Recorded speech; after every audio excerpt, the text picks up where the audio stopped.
Just det. Det var därför jag tittade så där var det extra Okej. Okej, 20 spänn.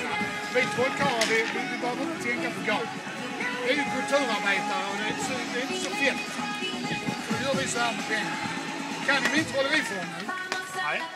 Simsalabim, vi fattar ingenting. Tar ni den gemensamt? Simsalabim, vi fattar ingenting. Varför gör ni inte det? Vill du göra så?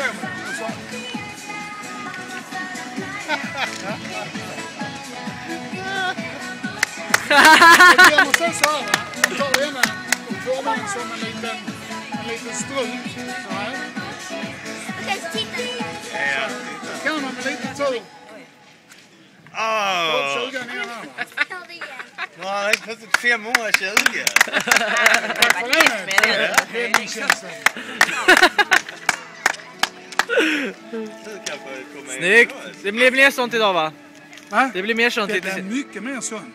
Ikväll så ska jag faktiskt trolla fram en av Kiss-kopiorna på scenen. Från ingenstans. Spännande. Och vi ska göra en tanköverföringsakt som vi har gjort i radio. Det var inte så visuellt där, va? Men här kör vi samman. Det kommer på scenen. Lite senare.